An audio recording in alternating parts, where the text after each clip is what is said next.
ಎಲ್ಲರಿಗೂ ನಿಮ್ಮ ಯೂಟ್ಯೂಬ್ ಚಾನಲ್ಗೆ ಸ್ವಾಗತ. ಇವತ್ತಿನ ಒಂದು ವಿಡಿಯೋದಲ್ಲಿ ಒಬ್ಬ ಸಾಧಕನ ಬಗ್ಗೆ ತಿಳಿದುಕೊಳ್ಳೋಣ. ಶಾಲೆಯಲ್ಲೇ ಗಣಿತ ಪಾಸ್ ಆಗಲು ಒದ್ದಾಡಿದ ಒಬ್ಬ ವಿದ್ಯಾರ್ಥಿ 30ಕ್ಕೂ ಹೆಚ್ಚು ಬಾರಿ ಒಂದು ಕೆಲಸಕ್ಕೆ ಅರ್ಜಿ ಸಲ್ಲಿಸಿ ತಿರಸ್ಕೃತನಾದ ಒಬ್ಬ ಯುವಕ. ಅವನು ತನ್ನ ಚಿಕ್ಕ ವಯಸ್ಸಿನಲ್ಲಿ ಸೈಕಲ್ ಮೇಲೆ ಹೋಟೆಲ್ಗಳಿಗೆ ಹೋಗಿ ವಿದೇಶದಿಂದ ಬಂದಂತ ಪ್ರವಾಸಿಗರೊಂದಿಗೆ ಇಂಗ್ಲಿಷ್ ಕಲಿತ ಒಬ್ಬ ಬಾಲಕ. ಅವನೇ ಒಂದು ದಿನ ಪ್ರಪಂಚದ ಅತಿ ದೊಡ್ಡ ಆನ್ಲೈನ್ ಸಾಮ್ರಾಜ್ಯವನ್ನು ನಿರ್ಮಿಸುತ್ತಾನೆ ಎಂದು ಯಾರಾದರೂ ಊಹಿಸಲಿಕ್ಕೆ ಸಾಧ್ಯನಾ? ಅದುವೇ ಚೀನಾದ ಒಬ್ಬ ಸರಳ ಶಿಕ್ಷಕನ ಕತೆ. ಅವನು ಸೋಲುಗಳಿಗೆ ಹೆದರಲಿಲ್ಲ, ನಿರಾಕರಣೆಗಳಿಗೆ ಕುಗ್ಗಲಿಲ್ಲ, ಆದರೆ ಕನಸು ಕಾಣುವುದನ್ನು ಯಾವತ್ತೂ ನಿಲ್ಲಿಸಲಿಲ್ಲ. ಅವರ ಹೆಸರೇ ಜಾಕ್ ಮಾ. ಬಡತನದಿಂದ ಪ್ರಪಂಚದ ಶ್ರೇಷ್ಠ ಉದ್ಯಮಿಯಾಗಿ ಬೆಳೆದಿದ್ದು ಅವರ ಜೀವನ ಕಥೆಯನ್ನು, ಹೋರಾಟಗಳನ್ನು, ಯಶಸ್ಸಿನ ಪಯಣವನ್ನು ಮತ್ತು ಅವರು ಪ್ರಪಂಚಕ್ಕೆ ನೀಡಿದ ಹಾಗೂ ನೀಡುತ್ತಿರುವ ಸಂದೇಶವನ್ನು ತಿಳಿದುಕೊಳ್ಳೋಣ. ಹಾಗಿದ್ರೆ ಈ ಜಾಕ್ ಮಾ ಬಾಲ್ಯ ಮತ್ತು ಅವರ ಶೈಕ್ಷಣಿಕ ಜೀವನ ಹೇಗಿತ್ತು ಅಂತ ನೋಡೋದಾದ್ರೆ, 1964ರ ಸಮಯ ಸೆಪ್ಟೆಂಬರ್ 10ನೇ ತಾರೀಕಿನಂದು ಚೀನಾದ ಒಂದು ಚಿಕ್ಕ ನಗರ ಹ್ಯಾಂಜೌನ್ ಅಲ್ಲಿ ಜನಪದ ಸಂಗೀತಗಾರರ ಒಂದು ಸರಳ ಕುಟುಂಬದಲ್ಲಿ ಜಾಕ್ ಮಾ ಜನಿಸ್ತಾರೆ. ಅವರ ತಂದೆ ತಾಯಿ ಸಂಗೀತಗಾರರು. ಆರ್ಥಿಕ ಸ್ಥಿತಿ ಅಷ್ಟಕ್ಕಷ್ಟೇ ಇತ್ತು. ಬಾಲ್ಯದಲ್ಲಿ ಜಾಕ್ ಮಾ ಸಾಮಾನ್ಯ ವಿದ್ಯಾರ್ಥಿಗಳಂತೆ ಇರಲಿಲ್ಲ.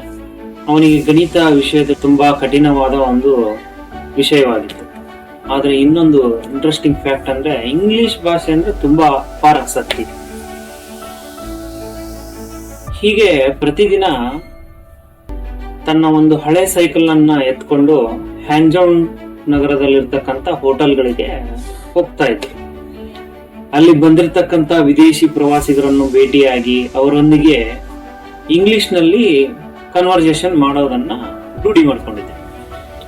ಆಗ ವಿದೇಶಿಗರೊಂದಿಗೆ ಹಾಗೂ ಅವರ ಜೊತೆ ಮಾತಾಡತಕ್ಕಂತ ಅನುಭವಗಳು ಅವರ ಒಂದು ಬದುಕಿಗೆ ತಿರುವು ನೀಡುತ್ತವೆ.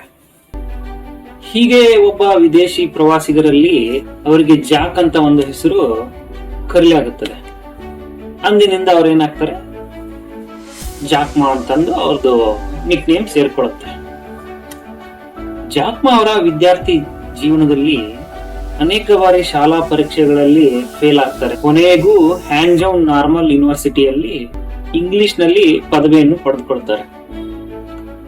ಆದ್ರೆ ಪದವಿ ಪಡೆದ ನಂತರ ಅವರು ಕೆಲಸ ತಗೊಳ್ಳೋದು ಅಷ್ಟೊಂದು ಸುಲಭ ಆಗಿರ್ಲಿಲ್ಲ. 30ಕ್ಕೂ ಹೆಚ್ಚು ಕಡೆ ಕೆಲಸಕ್ಕೆಂದು ಅರ್ಜಿ ಸಲ್ಲಿಸ್ತಾರೆ.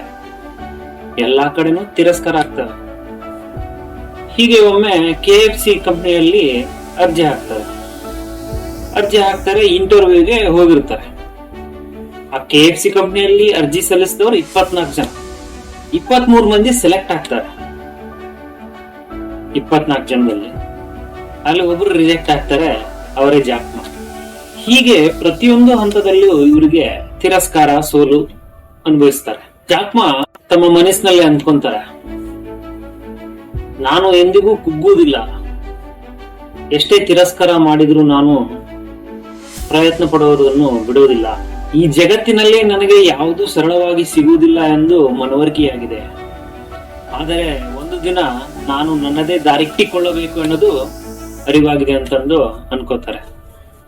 ಅವರಿಗೆ ಬಾಗಿಲು ಮುಚ್ಚಿದಷ್ಟು ಹೊಸ ಕಿಟಕಿ ತೆಗೆದುಕೊಳ್ಳಲು ಪ್ರಾರಂಭವಾಗುತ್ತೆ. ಕೊನೆಗೆ ಶಿಕ್ಷಕನಾಗಿ ಒಂದು ಕೆಲಸ ಪಡೆದುಕೊಳ್ಳುತ್ತಾರೆ.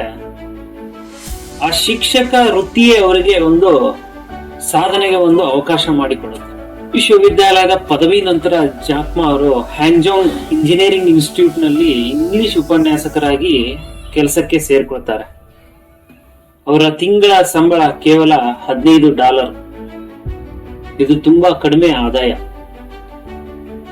ಆದರೆ ಅವರಿಗೆ ಬೋಧನೆ ಒಂದು ಆಸಕ್ತಿ, ಒಂದು ಕಲಿಕೆಯ ಹಾದಿ ಅಂತ ತಿಳಿದುಕೊಂಡಿದ್ರಿಂದ ಆ ವೃತ್ತಿಯನ್ನು ಅವರು ಬಿಡಲಿಲ್ಲ. ಅವರಿಗೆ ಹಣ ಮುಖ್ಯವಾಗಿರಲಿಲ್ಲ. ವಿದ್ಯಾರ್ಥಿಗಳ ಮೆಚ್ಚಿನ ಶಿಕ್ಷಕರಾಗಿದ್ದ ಜಾಕ್ ಮಾ ವಿದ್ಯಾರ್ಥಿಗಳೊಂದಿಗೆ ಮಾತನಾಡುವಾಗ ಬೋಧಿಸುತ್ತಿದ್ದಾಗ ಅದೇ ಸಮಯದಲ್ಲಿ ತಮ್ಮ ಸಂಭಾಷಣಾ ಕೌಶಲ್ಯವನ್ನು, ನಾಯಕತ್ವ ಗುಣವನ್ನು ಬೆಳೆಸ್ಕೊಳ್ತಾರೆ. ಆದ್ರೆ ಅವರ ಹೃದಯದಲ್ಲಿ ಒಂದು ದೊಡ್ಡ ಕನಸು ಓಡ್ತಾನೆ ಇರುತ್ತೆ. ವ್ಯವಹಾರ, ತಂತ್ರಜ್ಞಾನ ಮತ್ತು ಚೀನಾ ಜಗತ್ತಿಗೆ ಪರಿಚಿತನಾಗಬೇಕೆಂಬ ಕನಸು ಸದಾ ಕಾಡ್ತಾ ಇರುತ್ತೆ. ಈ ಒಂದು ಹಿನ್ನೆಲೆಯಲ್ಲಿ 1995ರಲ್ಲಿ ಜಾಕ್ ಮಾ ಏನ್ ಮಾಡ್ತಾರೆ, ಅಮೆರಿಕಕ್ಕೆ ಭೇಟಿ ನೀಡಿ ಅಲ್ಲಿ ಅವರು ಮೊದಲ ಬಾರಿಗೆ ಇಂಟರ್ನೆಟ್ ಅನ್ನ ನೋಡ್ತಾರೆ. ಆ ಒಂದು ಕ್ಷಣ ಅವರ ಜೀವನದಲ್ಲಿ ಒಂದು ಹೊಸ ಆಲೋಚನೆಗೆ ನಾಂದಿ ಹಾಡುತ್ತೆ. ಆ ಸಂದರ್ಭದಲ್ಲಿ ಅವರು ಬಿಯರ್ ಎಂಬ ಪದವನ್ನು ಇಂಟರ್ನೆಟ್ ನಲ್ಲಿ ಹುಡುಕ್ತಾರೆ. ಜಗತ್ತಿನ ಎಲ್ಲಾ ಬಿಯರ್ ಕಂಪನಿಗಳು ಮಾಹಿತಿ ಸಿಗುತ್ತದೆ, ಆದ್ರೆ ಚೀನಾದ ಬಗ್ಗೆ ಯಾವುದೇ ಒಂದು ಮಾಹಿತಿ ಕೂಡ ಸಿಗೋದಿಲ್ಲ. ಅವಾಗ ಅವರಿಗೆ ಆಘಾತ ಆಗುತ್ತೆ. ನನ್ನ ದೇಶ ಜಗತ್ತಿಗೆ ಕಾಣಿಸಿಕೊಳ್ಳುತ್ತಿಲ್ಲ ಎಂಬ ಅರಿವು ಅವಾಗ ಅವರಿಗೆ ಗೊತ್ತಾಗುತ್ತೆ. ಅಂದು ಅವರಿಗೆ ಸ್ಪಷ್ಟವಾಗುತ್ತೆ, ಚೀನಾಕ್ಕೂ ತನ್ನದೇ ಒಂದು ಇಂಟರ್ನೆಟ್ ಕಂಪನಿ ಬೇಕು ನಿರ್ಧಾರ ಮಾಡ್ತಾರೆ. ಅದು ಅವರ ಜೀವನದ ಒಂದು ಮಿಷನ್ ಆಗುತ್ತೆ. ಹೀಗೆ ಹ್ಯಾಂಜೌ ನಗರಕ್ಕೆ ಹಿಂದಿರುಗಿದಂತ ಜಾಕ್ ಮಾ ಅವರವರು ತಮ್ಮ ಸ್ನೇಹಿತರೊಂದಿಗೆ ಸೇರ್ಕೊಂಡು ಚೀನಾ ಪೇಜಸ್ ಎಂಬ ಒಂದು ಸಂಸ್ಥೆ ಆರಂಭ ಮಾಡ್ತಾರೆ. ಅದು ಚೀನಾದ ವ್ಯವಹಾರಗಳ ಮಾಹಿತಿಯನ್ನು ಆನ್ಲೈನ್ ನಲ್ಲಿ ಕೊಡಲು ಪ್ರಯತ್ನಕ್ಕೆ ಒಂದು ಸ್ಫೂರ್ತಿಯಾಗಿದೆ. ಆದರೆ ಕೆಲವು ವರ್ಷಗಳಲ್ಲಿ ಆ ಸಂಸ್ಥೆ ವಿಫಲವಾಗಿರುತ್ತೆ, ಸಕ್ಸಸ್ ಕಾಣೋದಿಲ್ಲ. ಆದ್ರೆ ಜಾಕ್ಮಾರಲ್ಲಿ ಮಾತ್ರ ಏನಾದ್ರೂ ಸಾಧಿಸಬೇಕು ಎಂಬ ಒಂದು ಒಲವು, ವಿಶ್ವಾಸ ಮಾತ್ರ ಕಡಿಮೆ ಆಗಲಿಲ್ಲ, ಅದನ್ನು ಹೆಚ್ಚಾಗ್ತಾನೆ ಹೋಗುತ್ತೆ. 1995ರಲ್ಲಿ ತಮ್ಮ ಮನೆಯೊಳಗೆ ತಮ್ಮ ಸ್ನೇಹಿತ ಒಂದು ಬಳಗವನ್ನು ಸೇರಿಸಿಕೊಳ್ತಾರೆ. ಅವರು ಎಲ್ಲರೂ ಒಂದು ರೌಂಡ್ ಟೇಬಲ್ ಮೀಟಿಂಗ್ ಮಾಡ್ತಾರೆ. ಅಲ್ಲಿ ಒಂದು ಹುಟ್ಟಿದ ಒಂದು ಆಲೋಚನೆ ಇಂದಿನ ವಿಶ್ವದ ಅತಿ ದೊಡ್ಡ ಇ ಕಾಮರ್ಸ್ ಸಾಮ್ರಾಜ್ಯದ ಬೀಜ. ಆ ಚರ್ಚೆಯಲ್ಲಿ ಸ್ನೇಹಿತರಿಗೆ ಹೀಗೆ ಹೇಳ್ತಾರೆ, ನಾವು ಚೀನಾದ ಸಣ್ಣ ಮತ್ತು ಮಧ್ಯಮ ವ್ಯಾಪಾರಿಗಳಿಗೆ ಆನ್ಲೈನ್ ಮಾರುಕಟ್ಟೆ ಸೃಷ್ಟಿಸೋಣ. ಅವರು ತಮ್ಮ ಉತ್ಪನ್ನಗಳನ್ನು ಜಗತ್ತಿಗೆ ಸ್ವಯಂ ಪ್ರೇರಿತವಾಗಿ ಮಾರಾಟ ಮಾಡಲಿಕ್ಕೆ ಅನುಕೂಲ ಕಲ್ಪಿಸೋಣ. ಅವರ ಒಂದು ಕನಸುಗಳನ್ನು ಸಾಕಾರಗೊಳಿಸೋಣ. ಹೀಗೆ ಹುಟ್ಟಿದ ಒಂದು ಸಂಸ್ಥೆಯೇ ಅಲಿಬಾಬಾ. ಆದಿಯಲ್ಲಿ ಈ ಸಂಸ್ಥೆಗೆ ಹಣಕಾಸಿನ ಸಂಕಷ್ಟ, ಅನೇಕರು ಈ ಯೋಜನೆ ವಿಫಲವಾಗುತ್ತದೆ ಅಂತ ದೂರುತ್ತಾರೆ. ಆದ್ರೆ ಜಾಕ್ ಮಾ ಎಂದಿಗೂ ಕೈ ಚೆಲ್ಲಲಿಲ್ಲ. ಅವರ ಒಂದು ದೃಢ ನಂಬಿಕೆಯ ಫಲವಾಗಿ ಜಪಾನ್ನ ಒಂದು ಬ್ಯಾಂಕ್ ನಿಂದ ದೊಡ್ಡ ಒಂದು ಹೂಡಿಕೆ ದೊರೆಯುತ್ತೆ.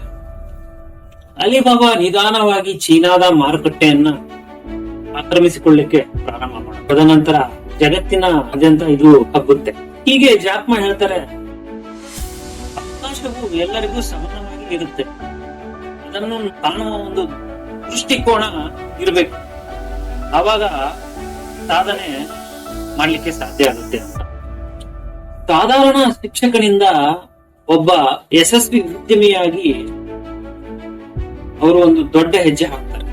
2000ರ ದಶಕದ ಆರಂಭದಲ್ಲಿ ಅಲಿಬಾಬಾ ಚೀನಾದ ವ್ಯಾಪಾರ ಲೋಕದಲ್ಲಿ ಒಂದು ಬಿರುಗಾಳಿಯನ್ನೇ ಎಬ್ಬಿಸುತ್ತೆ. ತನ್ನ ವ್ಯಾಪಾರಿಗಳು ತಮ್ಮ ಉತ್ಪನ್ನಗಳನ್ನು ಆನ್ಲೈನ್ ನಲ್ಲಿ ಮಾರಾಟ ಮಾಡಲಿಕ್ಕೆ ಪ್ರಾರಂಭ ಮಾಡ್ತಾರೆ. ಅಮೆಜಾನ್, ಇಬೇ ಮುಂತಾದ ದೈತ್ಯ ಕಂಪನಿಗಳಿಗೆ ಇದು ಸವಾಲಾಗಿ ಕೂಡ ಪರಿಣಮಿಸುತ್ತೆ. ಜಾಕ್ಮಾರ್ ಅವರ ಒಂದು ಸಂದರ್ಭದಲ್ಲಿ ಹೇಳಿಕೆಯನ್ನು ನೀಡುತ್ತಾರೆ, ನಾವು ಇತರರನ್ನು ಸೋಲಿಸಲು ಬಂದಿಲ್ಲ, ನಾವು ಸಣ್ಣ ವ್ಯಾಪಾರಿಗಳನ್ನು ಬಲಪಡಿಸಲು ಬಂದಿದ್ದೇವೆ. ಅವರಿಗೆ ಮಾರುಕಟ್ಟೆ ನೀಡಿದರೆ ಅವರು ಪ್ರಪಂಚವನ್ನು ಬದಲಾಯಿಸಬಹುದು ಅಂತಂದು ನಾವು ತೋರಿಸಿಕೊಡ್ಲಿಕ್ಕೆ ಬಂದಿದ್ದೇವೆ ಅಂತಂದ್ಬಿಟ್ಟು ಸ್ಟೇಟ್ಮೆಂಟ್ ಅನ್ನ ನೀಡ್ತಾರೆ. ಹೀಗೆ ಅಲಿಬಾಬಾದ ಸಕ್ಸಸ್ ನಂತರ ಅನೇಕ ನೈಟ್ ಸೇವೆಗಳನ್ನು ಕೂಡ ಆರಂಭಿಸುತ್ತಾರೆ. 2014ರಲ್ಲಿ ಅಲಿಬಾಬಾ ನ್ಯೂಯಾರ್ಕ್ ಶೇರ್ ಮಾರುಕಟ್ಟೆಯಲ್ಲಿ IPO ಅನ್ನು ಓಪನ್ ಮಾಡುತ್ತೆ. ಅಂದ್ರೆ ಇನಿಷಿಯಲ್ ಪಬ್ಲಿಕ್ ಆಫರಿಂಗ್ ಅಂತಂದು ಕಂಪನಿಯಲ್ಲಿ ಹೂಡಿಕೆ ಮಾಡಲಿಕ್ಕೆ ಒಂದು ಅವಕಾಶ ಮಾಡಿಕೊಡುವ ಒಂದು ವ್ಯವಸ್ಥೆ. ಇದು ಇತಿಹಾಸದಲ್ಲಿ ಅತಿ ದೊಡ್ಡ IPO ಆಗಿ, ಅಂದ್ರೆ $25 ಬಿಲಿಯನ್ IPO ಆಗಿರುತ್ತೆ. ಹೀಗೆ ಜಾಕ್ ಮಾ ಬಡ ಶಿಕ್ಷಕ ವೃತ್ತಿಯಿಂದ ಪ್ರಪಂಚದ ಶ್ರೇಷ್ಠ ಉದ್ಯಮಿಗಳ ಸಾಲಿಗೆ ಸೇರ್ಪಡೆ ಆಗ್ತಾರೆ. ಜಾಕ್ ಮಾ ಅವರ ಯಶಸ್ಸಿಗೆ ಕಾರಣ ಕೇವಲ ಅಲಿಬಾಬಾ ಅಲ್ಲ, ಅವರ ವಿಶೇಷ ನಾಯಕತ್ವ ಶೈಲಿ, ತತ್ವಗಳು ಅವರನ್ನು ವಿಭಿನ್ನರನ್ನಾಗಿಸಿ ನಿಲ್ಲಿಸ್ತಾರೆ. ಜಾಕ್ ಮಾ ಅವರ ಒಂದು ಧ್ಯೇಯ ವಾಕ್ಯ ಇದೆ. ಗ್ರಾಹಕರು ಮೊದಲ ಸ್ಥಾನ, ಉದ್ಯೋಗಿಗಳು 2ನೇ ಸ್ಥಾನ, ಹೂಡಿಕೆದಾರರು 3ನೇ ಸ್ಥಾನ.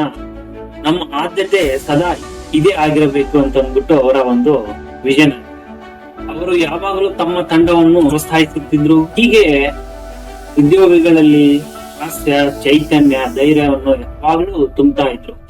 2019ರಲ್ಲಿ ಜಾಕ್ಮಾ ಅಲಿಬಾಬಾ ಸಂಸ್ಥೆಯ ಸಿಇಒ ಹುದ್ದೆಯಿಂದ ನಿವೃತ್ತಿಯ ನಂತರ ಜಾಕ್ಮಾ ಫೌಂಡೇಶನ್ ಮೂಲಕ ಗ್ರಾಮೀಣ ಶಿಕ್ಷಣ, ಪರಿಸರ ಸಂರಕ್ಷಣೆ, ಆರೋಗ್ಯದ ಕ್ಷೇತ್ರಗಳಲ್ಲಿ ತಮ್ಮ ಕೆಲಸವನ್ನು ಪ್ರಾರಂಭಿಸುತ್ತಾರೆ. ಇವರು ಚೀನಾದಲ್ಲಿ ಮಾತ್ರವಲ್ಲದೆ ಜಗತ್ತಿನಾದ್ಯಂತ ತಮ್ಮ ಫೌಂಡೇಶನ್ ಮೂಲಕ ಸಹಾಯ ಹಸ್ತವನ್ನು ಕೈಚಾಚಿದ್ದಾರೆ.